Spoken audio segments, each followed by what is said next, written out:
서명해, 민지야. 그래야 내 남편이 저런 여자랑 결혼할 수 있지. 시어머니는 만족스러운 웃음을 터뜨렸다. 남편은 거만한 표정으로 나를 쳐다보았다.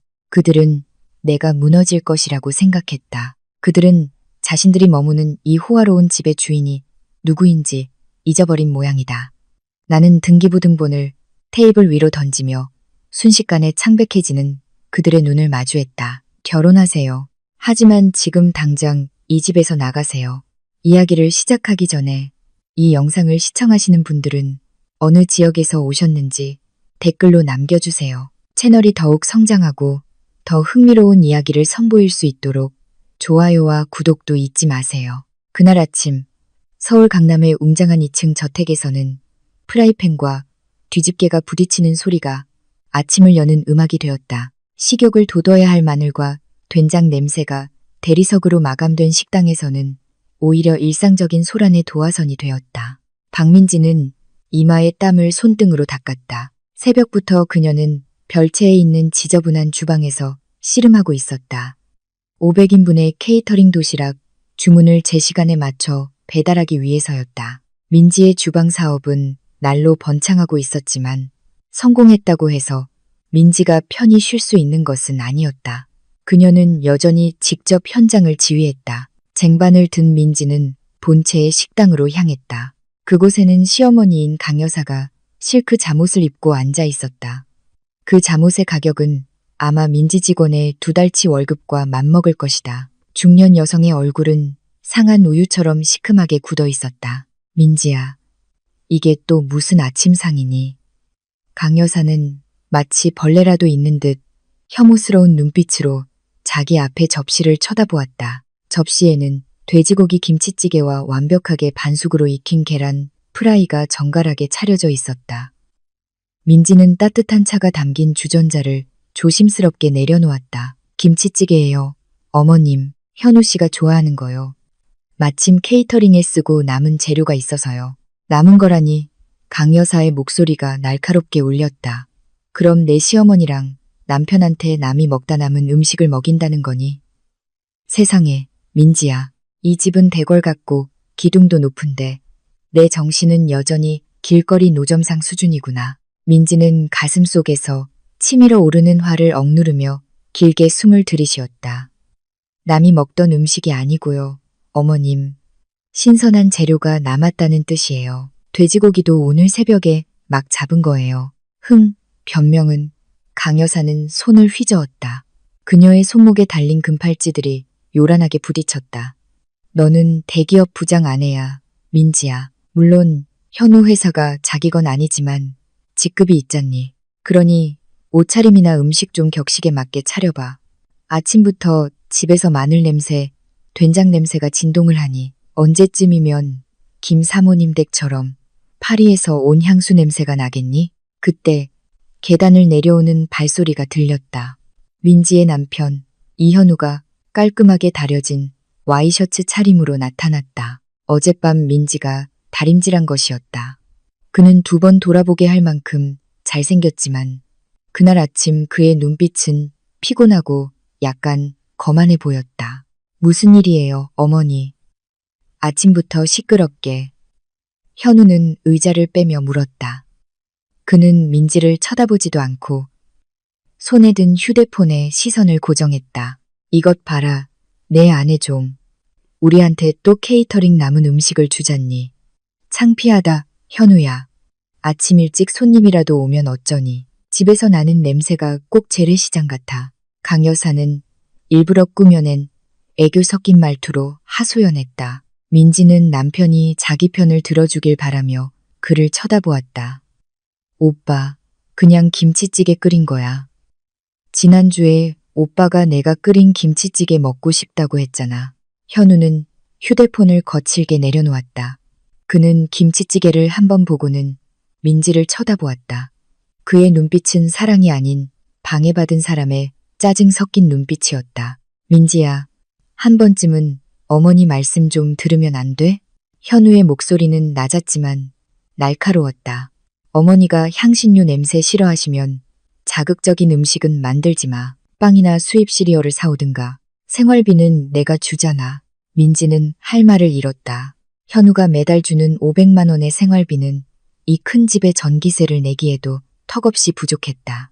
일 하물며 매주 피부 관리를 요구하는 강 여사의 생활 방식을 감당하기에는 어림도 없었다. 지금까지 모든 것을 지탱해온 것은 민지의 케이터링 사업 수익이었다. 수도세, 전기세, 인터넷 요금, 가사도우미 월급, 심지어 현우의 차 기름값까지 모두 민지가 감당했다. 오빠, 그 500만 원은 지난주에 어머니 계모임 비용으로 다 썼어. 민지는 최대한 이성적으로 차분하게 대답했다. 뭐? 강 여사는 눈을 부릅떴다. 네가 시어머니한테 돈 계산을 하겠다는 거니? 이 집이 이렇게 큰 건 내 아들이 열심히 일해서야. 너는 그냥 편하게 얹혀 사는 주제에 좋은 집에 살면서 잘생긴 남편까지 뒀으면서 감히 푼돈 계모임 비용을 들먹여? 그 말 강 여사와 현우가 항상 되풀이하던 말이었다. 너는 그냥 편하게 얹혀 사는 주제에. 민지는 소리치고 싶었다. 금고에서 집문서를 꺼내 그들의 이마에 붙여주고 싶었다. 하지만 민지는 참았다.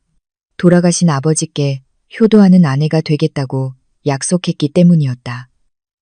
적어도 그녀의 인내심이 완전히 바닥날 때까지는. 알았어요. 안 드실 거면 치울게요. 민지가 차갑게 말했다. 그녀는 현우의 그릇을 집어들었다. 아니, 잠깐만.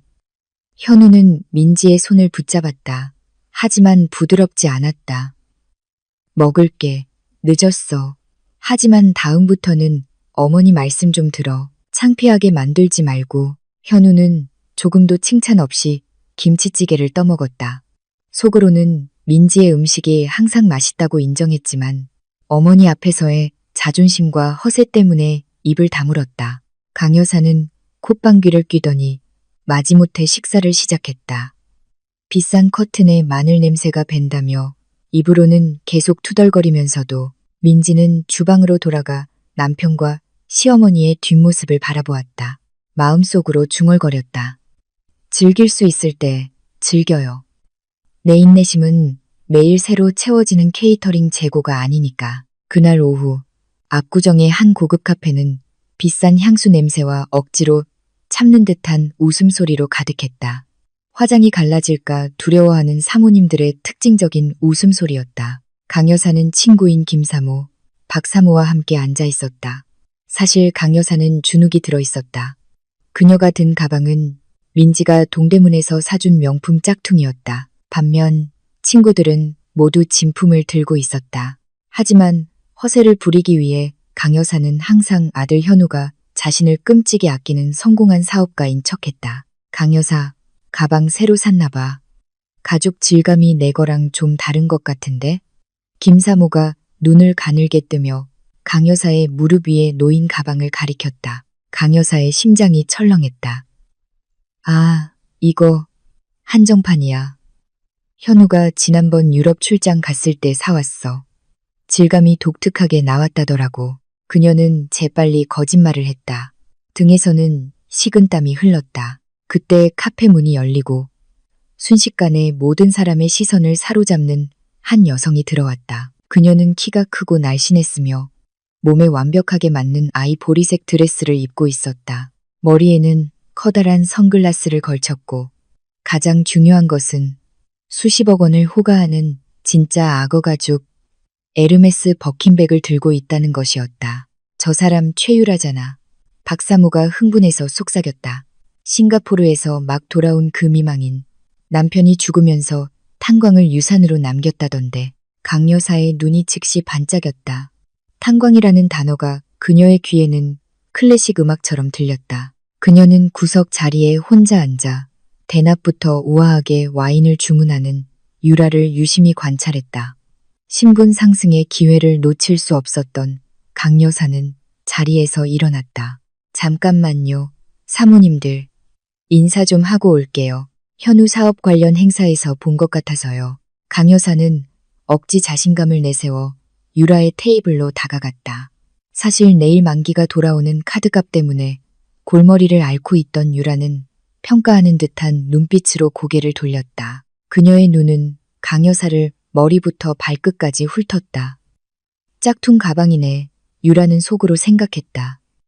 하지만 이내 강 여사의 손에 들린 차키를 발견했다. 사실 민지의 케이터링 영업용 차량인 카니발의 차키였다. 촌스러운 졸부인가 보네. 이용해 먹을 수 있겠어. 유라는 생각했다. 실례합니다. 최유라 씨, 맞으시죠? 강 여사가 친한 척하며 말을 걸었다. 유라는 매력적인 미소를 지었다. 거울 앞에서 먹잇감을 유혹하기 위해 연습한 미소였다. 네, 아주머니. 누구시죠? 저는 강민이라고 해요. 이현우 엄마예요. 혹시 제 아들 아실까 해서요. 여의도에서 투자 부장으로 일하고 있거든요. 강 여사는 사실 별것 아닌 현우의 직급을 자랑했다. 아, 현우 씨요. 유라는 깜짝 놀란 척했다. 그 잘생긴 분 맞죠? 키 크고 눈썹 진한. 세상에 아주머니가 어머님이셨군요. 어쩐지 현우 씨가 남자답더라니.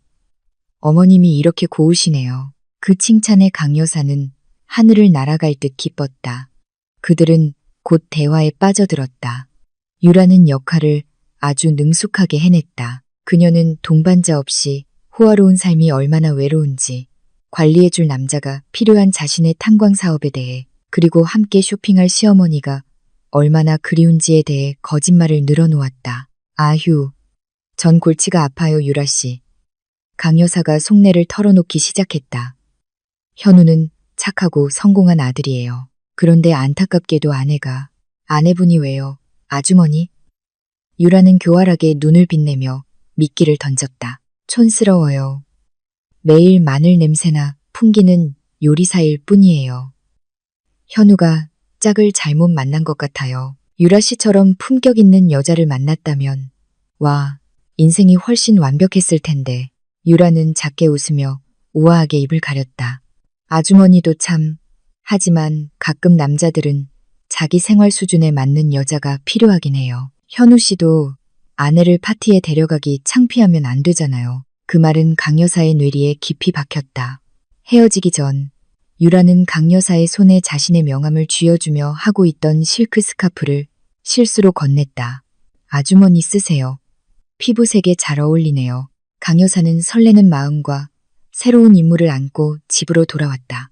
마늘 냄새 나는 민지를 내쫓고 걸어 다니는 금광 최유라로 대체하려는 임무였다. 그날 밤 식탁의 분위기는 평소보다 더 살벌했다. 민지는 결혼식 케이터링 배달 감독을 막 끝내고 돌아온 참이었다. 그녀는 여전히 민지의 주방이라고 쓰인 검은색 폴로 셔츠와 청바지 차림의 작업복을 입고 있었다. 머리는 대충 묶었고 얼굴은 화장기 하나 없었다. 식탁 건너편에서는 현우가 맛있게 저녁을 먹고 있었다. 메뉴는 갈비탕이었다. 또다시 민지의 훌륭한 솜씨가 발휘된 음식이었다. 하지만 강 여사는 음식에 손도 대지 않았다. 그녀는 거실 거울 앞에서 유라에게 받은 스카프를 매만지느라 바빴다. 현우야, 엄마 스카프 좀 봐. 예쁘지? 강 여사가 침묵을 깼다. 예쁘네요. 어머니. 웬일로 비싼 브랜드 걸 사셨네요. 현우는 고개도 돌리지 않고 말했다. 받은 거야. 내 이상적인 며느리감한테서. 강 여사는 민지가 들으라는 듯 큰 소리로 말했다. 민지의 숟가락이 접시에 부딪히며 작은 소리를 냈다. 하지만 그녀는 아무 말도 하지 않았다. 못 들은 척하며 계속 밥을 먹었다. 현우는 미간을 찌푸렸다. 누구요? 강 여사는 현우 옆에 앉아 목소리를 낮췄다. 속삭이는 척했지만 볼륨은 충분히 컸다. 오늘 최유라 씨 만났어. 남편이 탄광 남기고 죽은 그 부자 미망인. 정말 예쁘더라. 현우야. 피부는 희고 몸매는 매끈하고 향기롭고 저기 시장에서 막 나온 사람 같지 않고. 강 여사는 곁눈질로 민지를 흘깃거렸다. 민지는 숟가락을 멈췄다. 어머님, 제 얘기하시려면 그냥 직접 하세요. 돌려 말하지 마시고요. 이것 봐. 현우야. 내 아내는 너무 예민해. 엄마는 그냥 얘기한 것뿐인데. 강 여사는 재빨리 말을 바꿨다. 그녀는 다시 현우를 바라보며 그의 팔을 쓰다듬었다. 현우야, 유라 씨가 너에 대해 묻더라. 자기 사업을 도와줄 남자가 필요하대. 상상해봐, 현우야. 네가 그 사람이랑 같이 있으면 더 이상 남 밑에서 힘들게 일할 필요가 없어. 네가 사장이 되는 거야. 네가 대주주가 되는 거라고. 현우는 말이 없었다. 탄광의 사장이 되고 셀 수 없이 많은 돈을 갖고 유라처럼 아름다운 아내를 두는 상상이 그의 머릿속에서 춤을 추기 시작했다. 그는 지금까지 월급이 어머니의 생활 수준을 맞추기에는 항상 부족하다고 느꼈다. 또한 그들이 사는 집이 민지의 아버지가 물려준 유산이라는 것을 은연중에 알고 있었기 때문에 위축되어 있었다. 비록 민지가 한 번도 그 사실을 언급한 적은 없었지만 현우는 깨지기 쉬운 남자의 자존심을 가지고 있었고 즉각적인 부의 유혹은 그에게 가장 큰 유혹이었다. 나에 대해 물었다고요? 현우가 머뭇거리며 물었다. 네가 남자답다고 하더라. 외롭대. 현우야. 기댈 곳이 필요하대. 강 여사의 부추김은 더욱 거세졌다. 민지랑 한번 비교해봐. 네가 뭘 얻었니? 매일 음식 냄새뿐이잖아. 내 아내는 푼돈 버느라 남편 돌보는 걸 잊었어. 저 꼴 좀 봐. 꾀죄죄하잖아. 이 집 전기세 내려고 일하는 거예요. 어머님. 민지가 날카롭게 말을 잘랐다. 그녀의 인내심이 점점 바닥나고 있었다. 어머님이 오늘 낮에 쓰신 차 기름값 내려고요. 야. 갑자기 현우가 소리쳐 민지를 놀라게 했다. 현우는 숟가락을 내던졌다. 돈 얘기 좀 그만해. 지겨워 죽겠어, 민지야. 아내의 역할은 남편을 기쁘게 하는 거지. 돈 계산하는 게 아니야. 민지는 남편의 눈을 쳐다보았다. 그 안에 무언가 변해 있었다. 예전에는 사랑으로 가득했던 그 눈이 이제는 어머니가 막 깨운 탐욕으로 가득 차 있었다. 돈 계산하는 거 아니에요, 오빠. 그냥 어머님이 제 노력을 알아주셨으면 하는 거예요. 민지의 목소리가 떨렸다. 뭘 알아줘? 너는 그냥 밥하는 거잖아. 강 여사가 끼어들었다. 유라 씨처럼 가만히 앉아서 향기나 풍기고 돈이 굴러 들어오게 해봐. 그게 남편을 자랑스럽게 하는 아내지. 그날 밤 현우는 그들의 침실에서 자지 않았다. 그는 마음을 진정시킨다는 핑계로 손님 방에서 잤다. 하지만 민지는 알고 있었다. 그 방에서 현우는 최유라의 인스타그램 계정을 찾고 그녀의 호화로운 휴가 사진들을 보며 자신의 것이 아닌 삶을 상상하기 시작했다는 것을.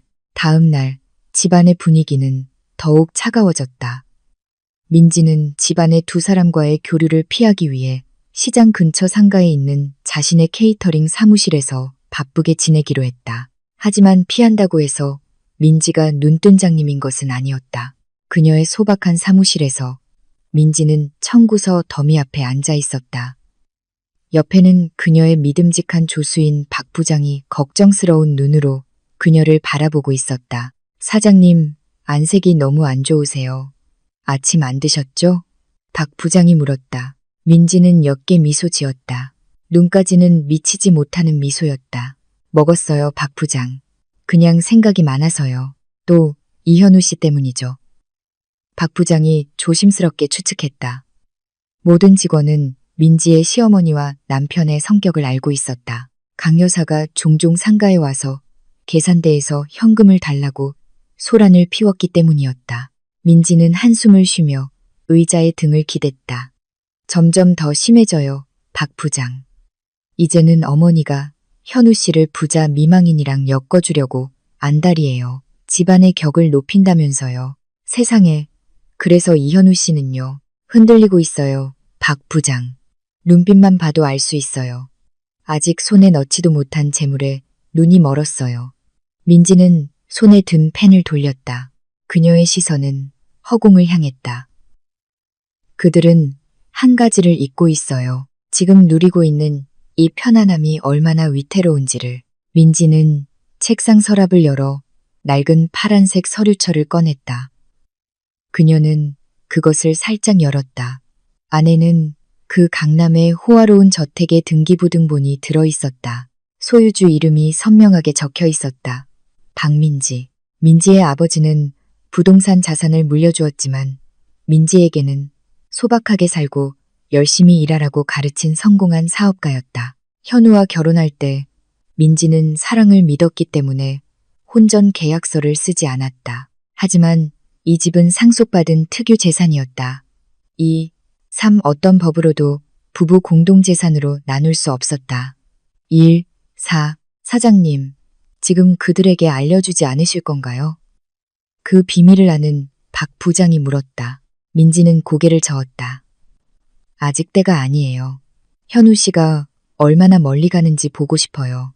환상 속의 재물을 위해 자신의 충성을 팔아넘길 것인지 보고 싶어요. 만약 그가 정말로 배신한다면 그때가 바로 내가 그 집의 여왕이 누구인지 보여줄 때가 될 거예요. 그날 오후 민지의 휴대폰이 울렸다.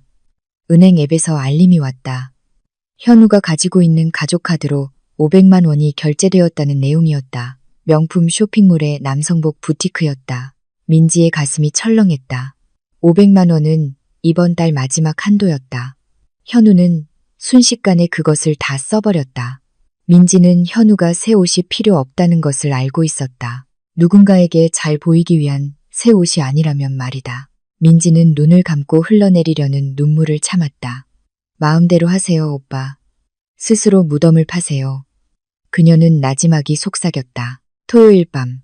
보통 부부가 함께 쉬거나 영화를 보는 시간. 하지만 오늘 밤 현우는 매우 단정해 보였다. 그는 오늘 낮에 산새 셔츠를 입고 있었다. 몸에 딱 맞는 명품 셔츠였다. 머리는 포마드로 손질했고 그의 비싼 향수 냄새가 거실을 가득 채웠다. 강 여사는 설탕에 꼬인 파리처럼 현우 주위를 맴돌았다. 그녀는 환한 얼굴로 아들의 옷깃을 정리해 주었다. 우리 아들 정말 잘생겼다. 그래, 이래야지. 이래야 유라 씨랑 같이 다닐만 하지. 강 여사는 자랑스럽게 칭찬했다. 민지가 계단에서 내려왔다.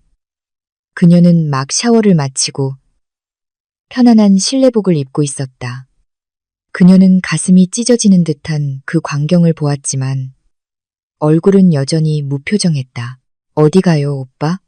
엄청 꾸몄네. 민지가 물었다. 현우는 순간 당황했지만 강 여사가 즉시 말을 가로챘다. 현우는 중요한 고객이랑 미팅이 있어. 외국에서 온 고객. 현우 경력에 황금 같은 기회야. 너는 자꾸 묻지 마. 남편 집중력만 흐트러지게. 토요일 밤에 미팅이라 민지가 눈썹을 치켜 올렸다. 현우는 민지의 시선을 피하며 헛기침을 했다. 응, 민지야.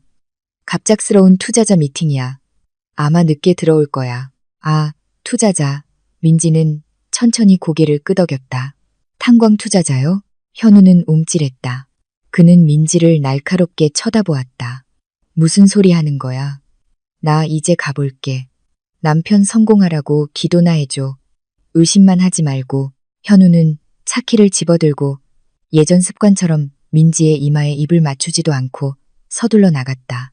강 여사는 현관문 앞까지 배웅하며 마치 아들을 전리품을 획득하러 전쟁터에 보내는 것처럼 열정적으로 손을 흔들었다. 현우의 차가 시야에서 사라지자마자 강 여사는 비웃는 미소를 지으며 민지를 돌아보았다. 저것 봐. 내 남편은 미래를 위해 열심히 일하잖아. 너는 의심이나 하고 정말 복없는 아내라니까. 민지는 대답하지 않았다.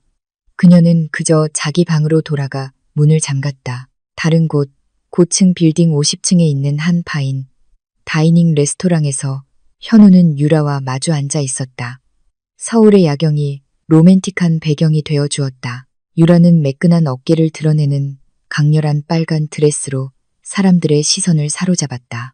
와줘서 기뻐요, 현우 씨. 유라는 나른한 목소리로 말하며 테이블 위 현우의 손등을 만졌다. 솔직히 서울에서 너무 외로워요. 친구는 많지만 진심인 사람을 찾기는 어렵네요. 현우는 가슴이 벅차올랐다. 그는 세상에서 가장 운이 좋은 남자가 된 것 같았다. 눈앞에는 자신을 필요로 하는 부유한 여인이 있었다. 걱정 말아요, 유라 씨. 제가 있잖아요. 제가 옆에 있어 줄게요. 무슨 사업이든 도와줄 준비가 되어 있어요. 현우는 넘치는 자신감으로 대답했다. 유라는 미소 지었다. 속으로는 쾌재를 불렀다. 걸려들었군. 그녀는 자신의 빚을 보증해 줄 사람이 필요했다. 그리고 그녀가 강남의 호화저택 소유주라고 생각한 현우는 완벽한 후보였다. 현우 씨. 유라는 몸을 앞으로 기울여 현우의 눈을 뚫어지게 쳐다보았다. 저는 그냥 친구가 필요한 게 아니에요. 동반자가 필요해요. 제 왕국을 이끌어줄 남편이 필요해요. 하지만 현우 씨는 이미 아내가 있잖아요. 현우는 말이 없었다. 뜨거운 주방에서 요리하는 민지의 모습이 잠시 스쳐 지나갔다가 유라의 보석의 반짝임에 의해 대체되었다. 어머니의 목소리로 형상화된 그의 귀 속의 악마가 크게 속삭였다. 민지를 버려 유라를 잡아. 현우는 유라의 손을 굳게 잡았다. 그 신부는 정리할 수 있어요, 유라 씨. 지금 중요한 건 우리 감정이에요. 저는 아내와 행복하지 않아요. 그녀는 나를 이해하지 못해요. 우리와는 격이 달라요. 배신의 말이 매끄럽게 흘러나왔다. 그 호화로운 레스토랑에서 크리스탈 샹들리에의 은은한 불빛 아래에서 이현우는 신기루를 위해 자신의 자존심을 팔고 5년간 이어온 결혼 생활을 짓밟았다. 그리고 집에서는 강 여사가 TV를 보며 만족스러운 미소를 지었다. 그녀는 방금 스스로 무덤을 팠다는 사실을 깨닫지 못했다. 그 호화로운 레스토랑에서의 비밀스러운 만남, 일주일 후 민지의 집 분위기는 급격하게 변했다. 공기 중에는 짙은 안개처럼 긴장감이 감돌았다. 평소 피곤한 얼굴로 늦게 귀가하던 현우는 이제 얼굴에 생기가 돌면서도 불안감을 감춘 채 일찍 돌아왔다.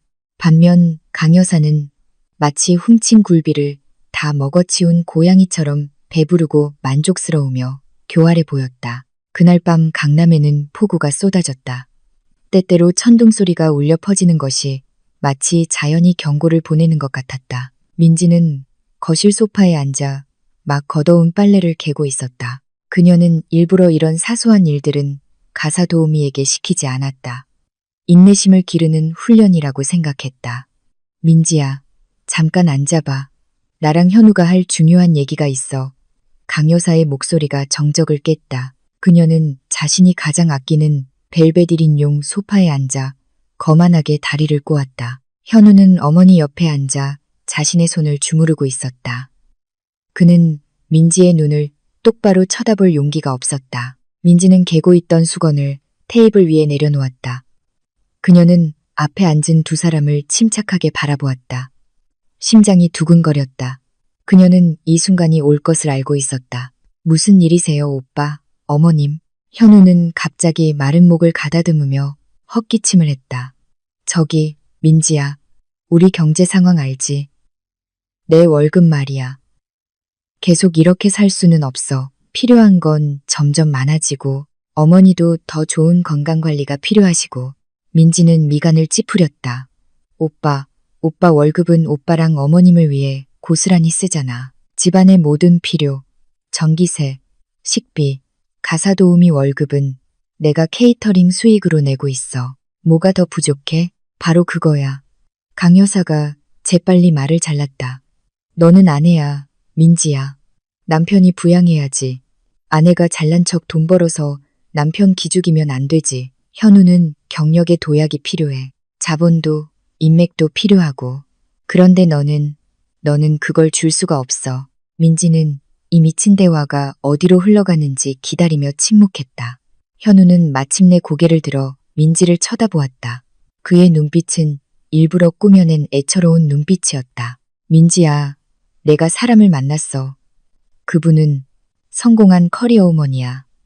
탄광 사업가. 그분이 나를 도와주겠대. 내가 계속 남의 밑에서 종살이하지 않도록 내 회사를 차리는데 자금을 대주겠대. 투자자가 있다니 좋은 일이네요. 민지는 떠보듯 무덤덤하게 대답했다. 문제는 그분이 동반자가 필요하다는 거야, 민지야. 강 여사가 참지 못하고 말을 이었다. 그분은 미망인이라서 자신과 자기 재산을 지켜줄 남편이 필요해. 그리고 그분은 현우를 선택했어. 정적이 흘렀다. 큰 유리창을 때리는 빗소리만 들렸다. 무슨 말씀이세요? 내 남편이 그 미망인과 결혼하는 걸 허락해줘, 민지야. 강 여사가 조금의 죄책감도 없이 큰 소리로 외쳤다. 그녀의 눈은 탐욕으로 반짝였다. 그분은 부자 미망인이야. 현우가 그 사람이랑 결혼하면 우리 모두 격이 올라가는 거야. 너도 더 이상 마늘 냄새 풍기면서 케이터링 요리하느라 힘들 필요 없어. 우리는 유라 씨 재산으로 편하게 살 수 있어. 현우는 민지의 손을 잡으며 설득하려 했다. 그 손은 차갑고 축축했다. 민지야, 우리를 위해서야. 미래를 위해서. 약속할게. 공평하게 대할게. 유라 씨도 일부다 처제에 동의했어. 그분은 그냥 신분과 보호가 필요한 것뿐이야. 내 사랑은 여전히 내 것이지만 우리 모두의 행복을 위해 내 몸과 시간은 나눠야 해. 민지는 마치 점액을 만진 것처럼 천천히 손을 뺐다. 그녀는 남편의 얼굴을 쳐다보았다. 예전에 사랑했던 그 얼굴이 이제는 너무나 역겨워 보였다. 이 남자는 아직 확실하지도 않은 재물을 위해 자신을 팔고 아내에게 자신들의 결혼을 매춘하도록 허락해달라고 요구하고 있었다. 그래서 오빠는 그 여자가 부자라서 일부다처를 하겠다는 거예요? 민지가 물었다. 그녀의 목소리는 낮았지만 찌르는 듯 했다. 부자라서만은 아니야. 민지야. 이건 사업 전략이야. 현우가 궁지에 몰린 듯 목소리를 높였다. 남편을 지지해야지. 이기적으로 굴지 마. 친구들은 다 외제차 타는데 나만 월급쟁이 부장으로 평생 사는 거 보고 싶어. 그래, 민지야. 남편의 복을 막는 악처가 되지 마. 강 여사가 민지의 얼굴을 손가락으로 가리키며 거들었다. 유라 씨는 품격 있는 여자야. 현우를 있는 그대로 받아주겠대. 너처럼 평범한 여자랑 남편을 나눠 쓰겠다는 걸 감사하게 생각해야지. 민지는 눈을 감았다. 물론 아팠다. 하지만 그 아픔 뒤에는 빠르게 작동하는 이성이 있었다. 바로 이거야. 민지는 속으로 생각했다. 이게 한계야. 민지는 눈을 떴다. 눈물은 없었다. 남편의 어리석음을 슬퍼하기에는 이미 눈물이 말라버렸다. 그녀는 일어나 방구석에 있는 책상으로 걸어가 종이 한 장과 펜을 집어들었다. 현우와 강 여사는 승리의 미소를 지으며 서로를 쳐다보았다. 그들은 민지가 일부다 처제 허락서를 쓸 것이라고 생각했다. 민지는 다시 앉아 대리석 테이블 위에 빈 종이를 놓았다. 허락할게요. 민지가 말했다. 강 여사는 의자에서 거의 뛰어오를 뻔했다. 아이고, 다행이다. 그래, 그래야지. 그래야 분수를 아는 며느리지. 현우는 활짝 웃었다. 어깨에 짐이 사라진 것 같았다. 고마워, 민지야. 정말 이해심 많은 아내야. 약속할게. 나중에 유라 씨랑 하는 사업이 잘 되면 너한테 새 차 사줄게. 더 이상 케이터링 박스 트럭 안 타도 돼. 잠깐만요. 민지가 말을 잘랐다. 그녀는 현우를 날카롭게 쳐다보았다. 그 여자와 결혼하는 건 허락해요. 하지만 조건이 있어요. 무슨 조건이든 이상한 것만 요구하지 마. 강 여사가 의심스럽게 말했다. 저는 일부다처는 싫어요. 민지가 단호하게 말했다. 현우의 얼굴이 혼란스러워졌다. 무슨 소리야? 방금 허락한다며 당신이 다시 결혼하는 건 허락해요. 그 말은 오늘 밤 당장 나랑 이혼해야 한다는 뜻이에요. 이 종이에 이혼 의사를 써요. 내일 법원에 가서 처리하죠. 민지는 현우 쪽으로 펜을 내밀었다. 현우는 말이 없었다. 이혼. 그는 사실 민지의 보살핌이 여전히 편했다. 집안일을 해주고 옷을 준비해주고 아무것도 요구하지 않는 민지. 유라는 부자일지 몰라도 현우는 유라가 자기 셔츠를 다려줄지 의심스러웠다. 하지만 강 여사가 현우의 팔을 세게 쳤다. 야, 뭘 고민해. 잘 됐네. 이혼해. 너처럼 비전 없는 아내를 뭐하러 붙들고 있어? 이혼하면 너는 싱글이잖아. 유라 씨가 훨씬 더 좋아할 거야. 너는 온전히 그 사람 것이 되니까. 현우는 침을 삼켰다. 어머니의 속삭임과 유라의 재산에 대한 환상이 다시 그의 이성을 마비시켰다. 그것도 그렇네. 그는 생각했다. 유라랑 결혼하면 나는 탄광 사장이 될 텐데. 민지가 하던 일을 할 가사도우미 10명은 고용할 수 있어. 알았어. 현우는 도전적인 어조로 말했다. 그의 자존심이 상했다. 그게 네가 원하는 거라면 후회하지 마. 민지야. 나중에 내가 성공했을 때 울면서 재결합하자고 매달리지 마. 그럴 일 없어요. 오빠, 쓰세요. 아드레날린과 오만함으로 떨리는 손으로 현우는 펜을 집어들었다. 그는 그 종이 위에 이혼 의사를 밝혔다. 그의 글씨는 거칠고 빨랐다. 그 순간 그는 자신이 멋지다고 느꼈다. 인생의 짐을 벗어던지고 더 높은 하늘로 날아오르는 기분이었다. 강 여사는 활짝 웃었다. 하얗게 코팅한 그녀의 치아가 반짝였다. 드디어 마늘 냄새에서 해방이다. 현우야, 지금 유라 씨한테 전화해 이 기쁜 소식을 알려. 네가 자유로워졌고 그분의 동반자가 될 준비가 되었다고 말해. 현우는 극적인 마지막 획으로 그 종이에 서명했다. 그는 그 종이를 민지 앞으로 던졌다. 이제 만족해. 오늘 이 시간부로 우리는 법적으로 부부가 아니야. 내일 법원에 서류 제출할게. 민지는 그 종이를 집어들고 힐끗 읽은 다음 깔끔하게 접었다. 그녀의 얼굴은 읽을 수 없을 정도로 무표정했다. 좋아요. 고마워요. 이현우 씨, 선택해줘서요. 천만에 현우가 거만하게 대답했다. 이제 우리는 부부가 아니니까 오늘 밤은 내가 안방에서 혼자 잘게. 너는 새 월세방 구할 때까지 손님방에서 자. 강 여사는 비웃었다. 그래, 민지야, 짐 싸기 시작해. 억만장자랑 결혼할 전 남편 집에 얹혀 사는 이혼녀는 꼴불견이잖아. 민지는 비스듬히 미소 지었다. 그 미소에 현우의 등골이 갑자기 오싹해졌다. 누가 내가 떠나야 한다고 했죠? 민지의 말이 허공에 맴돌며 강 여사의 웃음을 멈추게 했다. 무슨 소리야? 정신 나갔니? 이 집은 내 아들 집이야. 내 아들이 피땀 흘려 번 집이라고. 너는 그냥 집에서 편하게 지내던 아내일 뿐이야. 민지는 그 말싸움에 대꾸하지 않았다.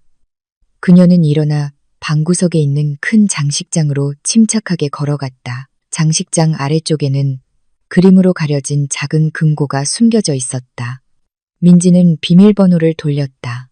딸깍, 금고 문이 열렸다. 현우는 미간을 찌푸리며 지켜보았다. 그는 그 금고가 있다는 것을 알았다. 하지만 민지는 항상 그 안에 케이터링 서류와 가문의 비밀 레시피만 들어있다고 말했다. 민지는 두꺼운 짙은 녹색 서류철을 꺼냈다.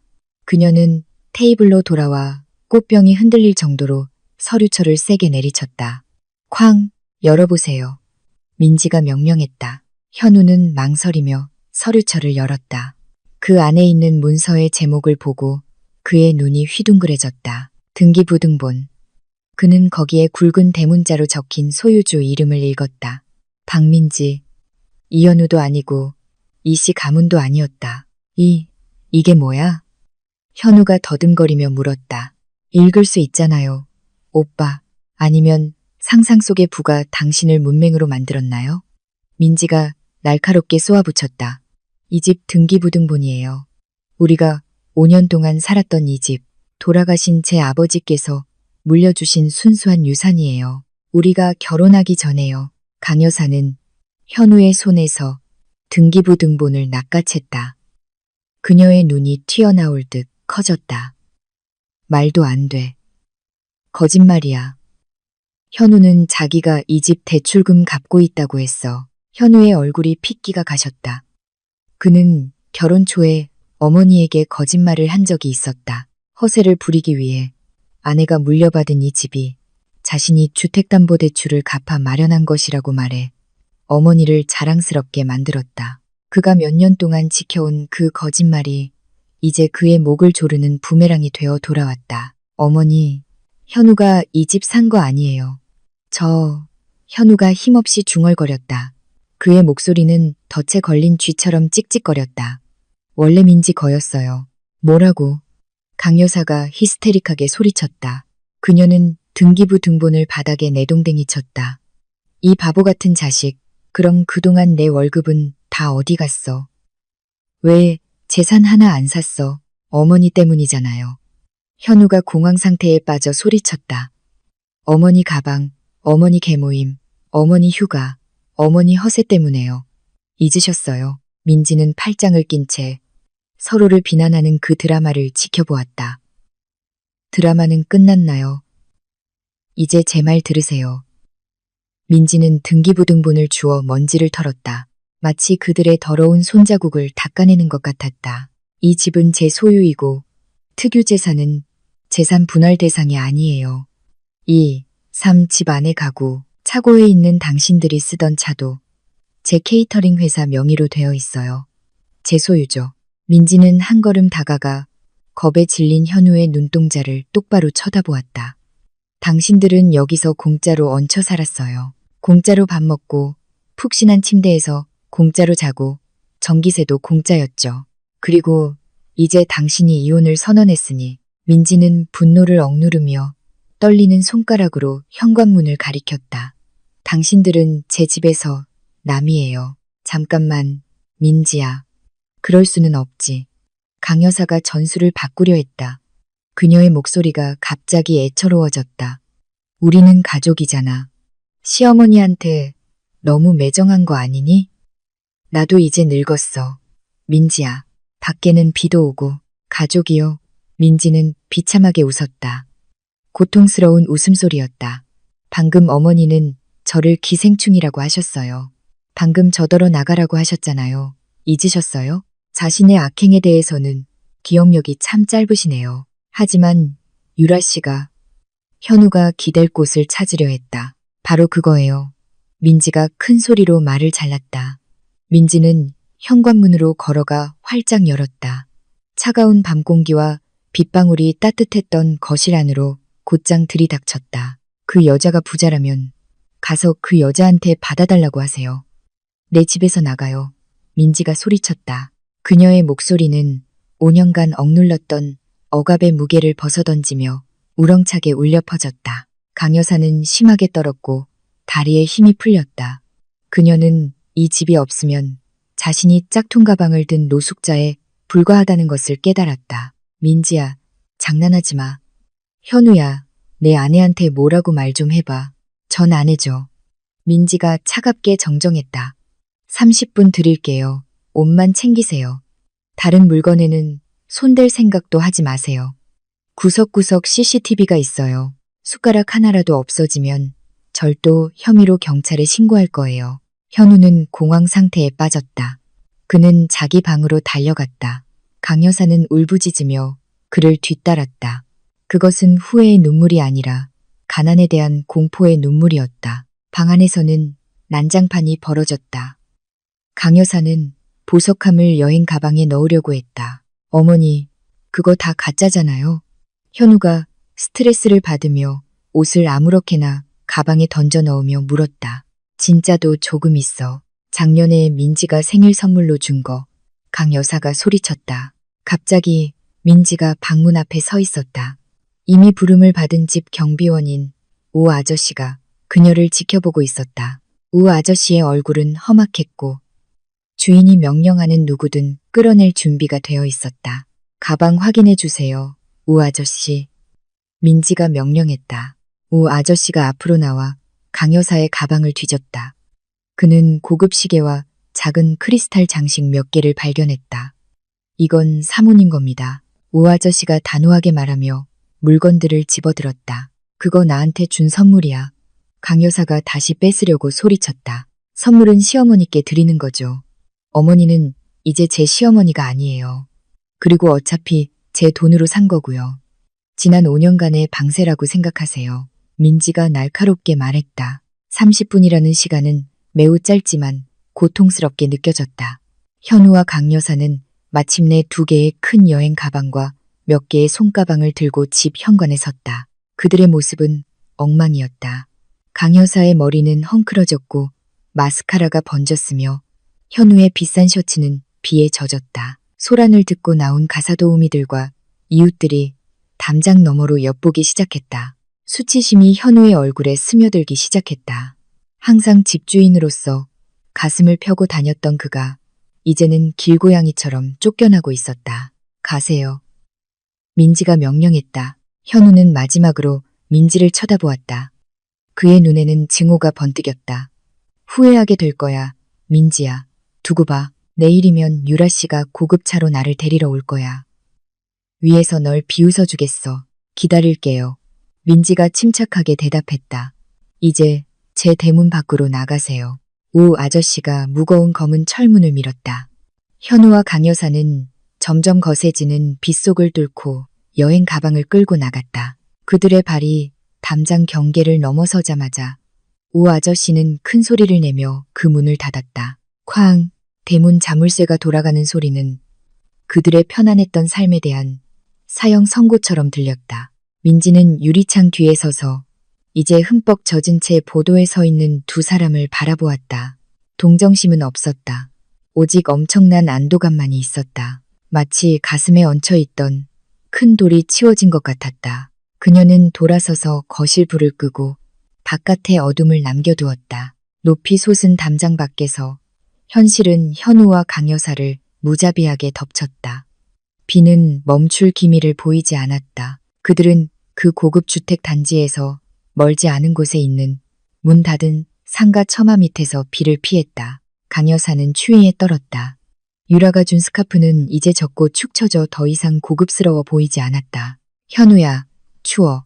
택시 불러. 5성급 호텔로 가자. 이렇게 거지꼴로는 있기 싫어. 현우는 바지 주머니를 뒤져 젖은 화면에 휴대폰을 꺼냈다. 그는 모바일 뱅킹 앱을 열었다.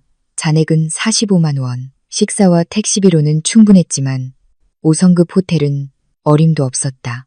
신용카드는 오늘 낮에 옷을 사고 어제 유라에게 한턱 내느라 이미 한도를 초과했다. 어머니, 돈이 빠듯해요. 현우가 떨리는 목소리로 말했다. 유라 씨 있잖아. 전화해서 지금 우리 데리러 오라고 해. 우리가 자유로워졌다고 임시로 머물 곳이 필요하다고 말해. 그 사람 집으로 이사하기 전에 강 여사가 재촉했다. 그녀는 추위에 이를 떨었다. 떨리는 손으로 현우는 휴대폰에서 내 미래의 아내라고 저장해둔 유라의 연락처를 찾았다. 그는 통화 버튼을 눌렀다. 또 받지 않았다. 현우는 다시 시도했다. 한 번, 두 번, 세 번.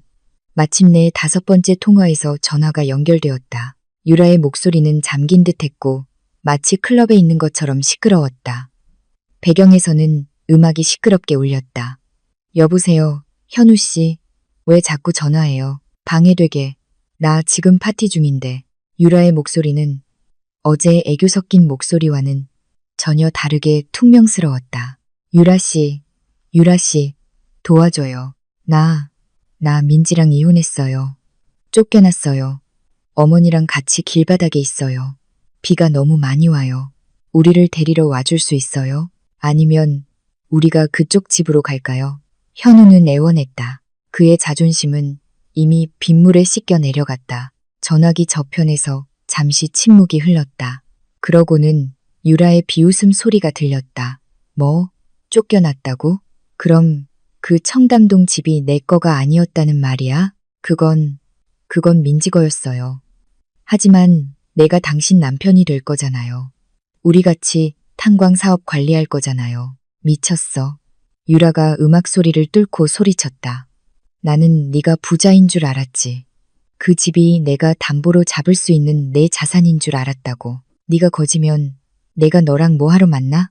나도 지금 빚쟁이들한테 쫓기고 있단 말이야. 멍청아. 나는 내 빚 갚아줄 부자 남자 찾는 거지. 너랑 내 촌스러운 엄마 같은 짐덩어리 늘리려는 게 아니야. 뚝. 현우는 심장이 새는 것 같았다. 하지만 유라 씨, 우리 서로 사랑했잖아요. 정신 차려, 현우. 사랑이 내 에르메스 할부금을 내주지는 않아. 다시는 연락하지 마. 잘 가. 딸깍. 전화가 끊겼다. 현우는 얼어붙었다. 휴대폰이 그의 손에서 떨어져 보도의 더러운 무릉덩이에 빠졌다. 어떻게 됐어, 현우야? 유라 씨가 데리러 온대? 카니발 끌고 온대. 강 여사가 희망에 찬 목소리로 물었다. 그녀의 얼굴은 창백했다. 현우는 천천히 어머니를 돌아보았다. 그의 얼굴은 마치 영혼이 막 강제로 뽑혀나간 사람처럼 텅 비어 있었다. 안 된대요, 어머니. 그 사람 빚이 많았어요. 내가 부자인 줄 알고 이용한 것뿐이에요. 강 여사는 입을 떡 벌렸다. 입은 열렸지만 아무 소리도 나오지 않았다. 그녀의 세상이 무너졌다.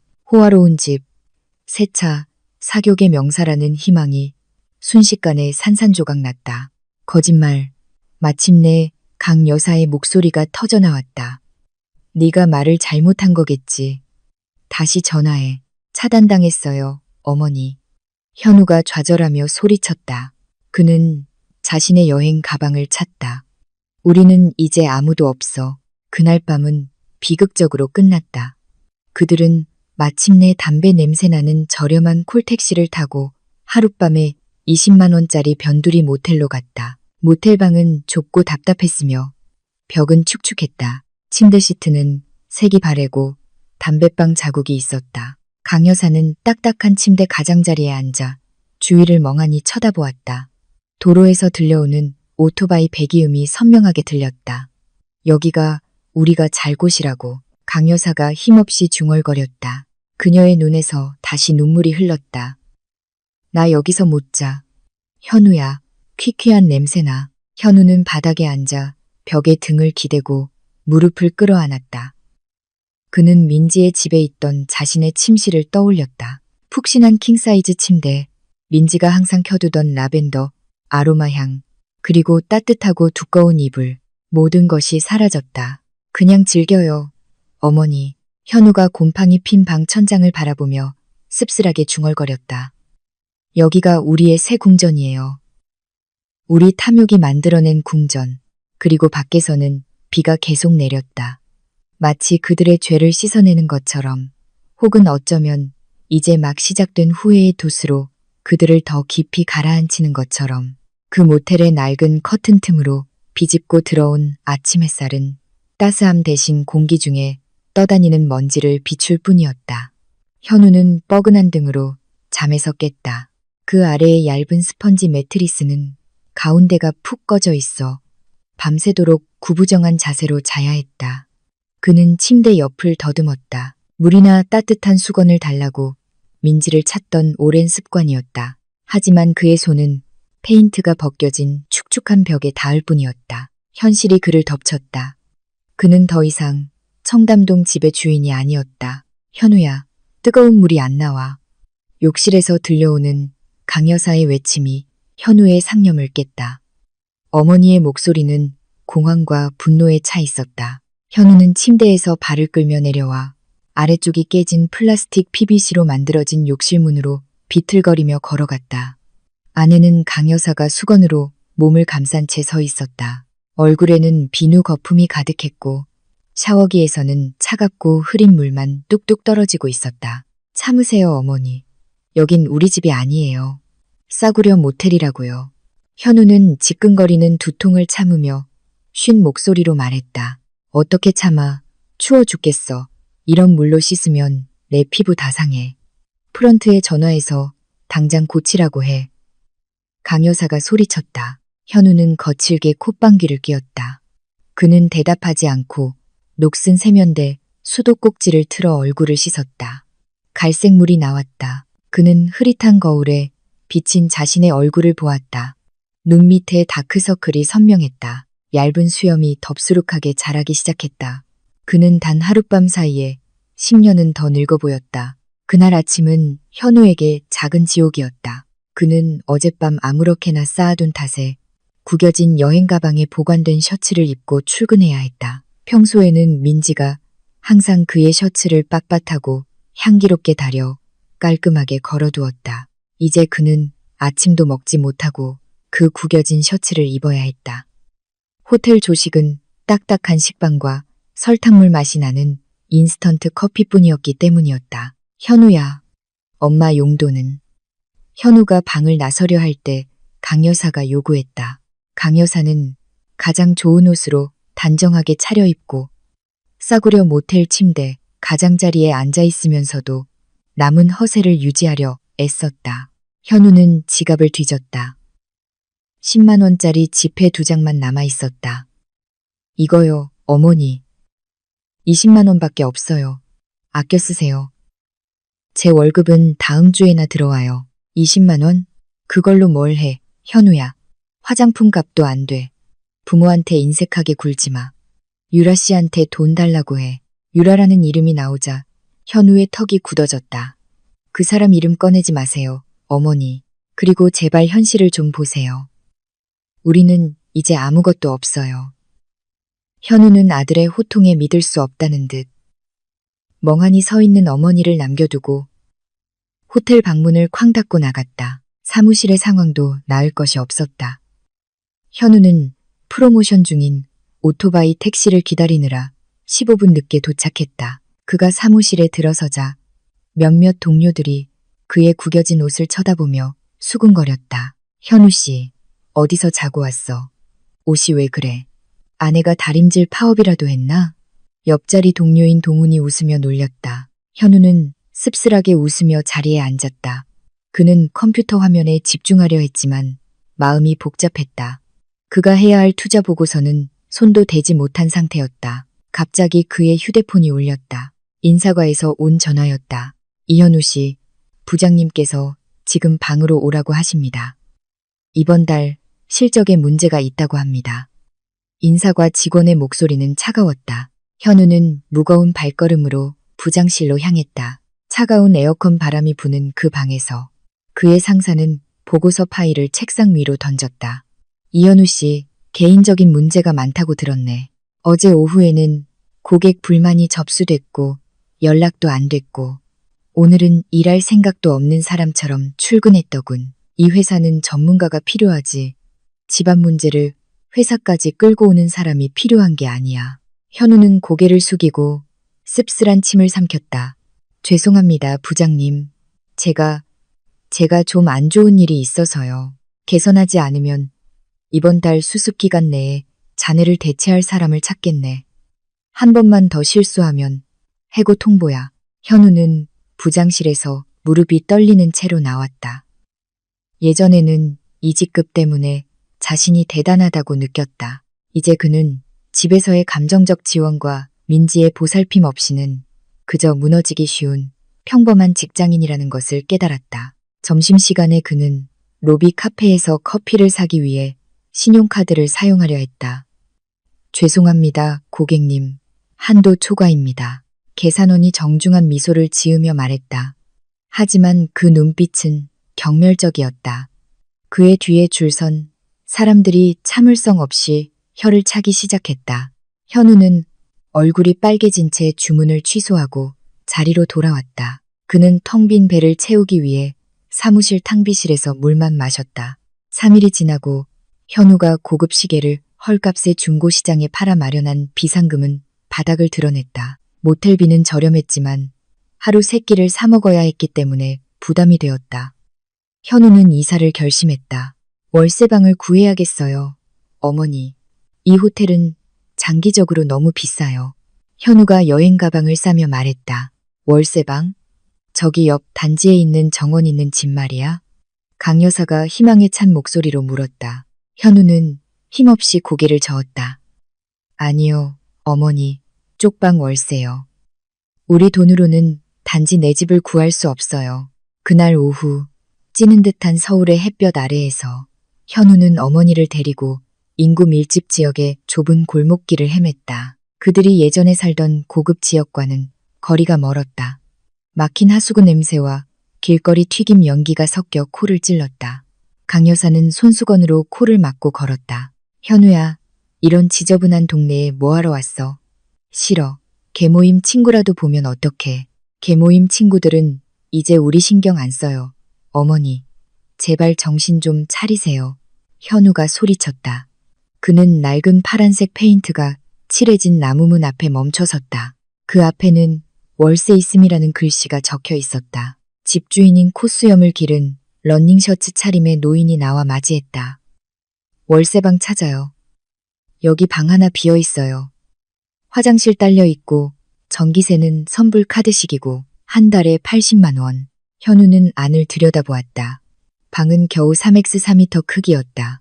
분리된 거실도 깨끗한 주방도 없이 그냥 하나의 텅 빈 공간이었다. 구석에는 반쯤 가려진 화장실 칸막이 벽이 있었다. 바닥은 이미 금이 간 흰색 타일이었다. 천장 없이 성면 지붕으로 되어 있어 방 안에 열기가 훅 끼쳐왔다. 여기가 닭장이야. 사람 사는 곳이야. 현우야. 강 여사가 히스테릭하게 속삭였다. 나 여기서 숨도 못 쉬겠어. 여기 계약할게요, 아저씨. 현우는 어머니를 무시하고 재빨리 말했다. 그는 현금을 건넸다. 다른 선택지가 없었다. 신용카드는 막혔고 저축은 바닥났으며 그는 여행 가방을 둘 곳이 필요했다. 쪽방에서의 첫날 밤은 현실이 된 악몽이었다. 옆집에서 들려오는 소음, 너무 큰 TV 소리, 아기 울음소리, 부부싸움 소리가 얇은 벽을 통해 선명하게 들렸다. 해가 지자마자 모기들이 공격하기 시작했다.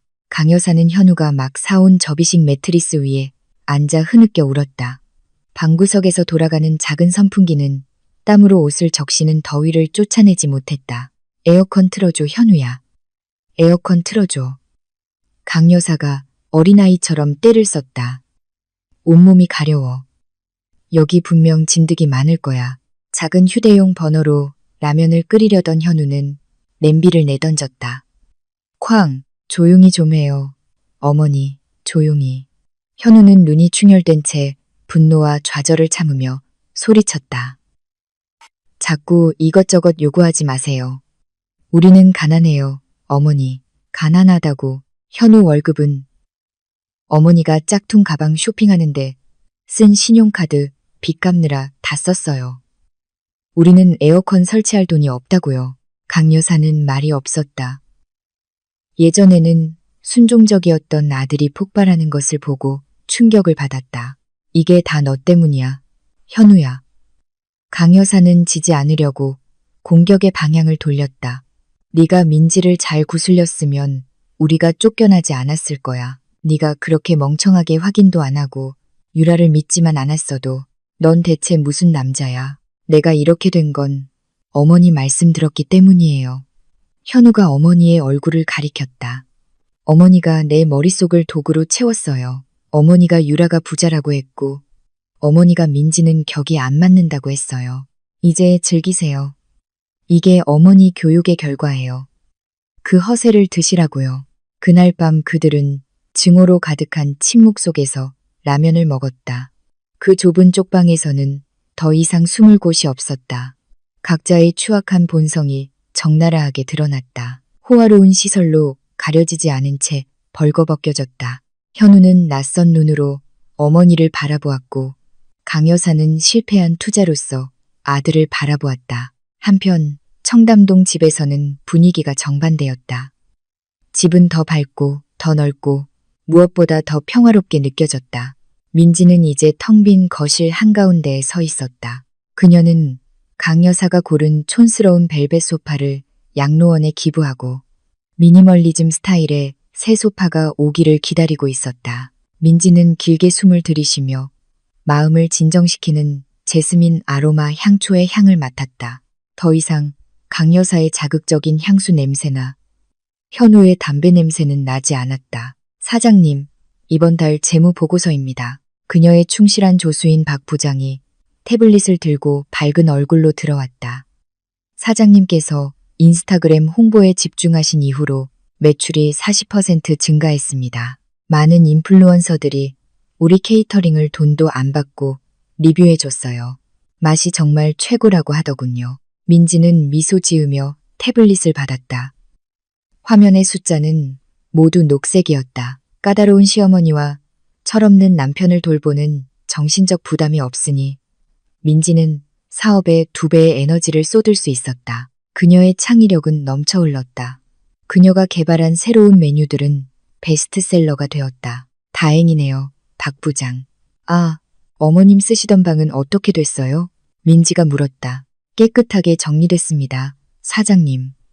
페인트공이 벽을 깨끗한 흰색으로 다시 칠했어요.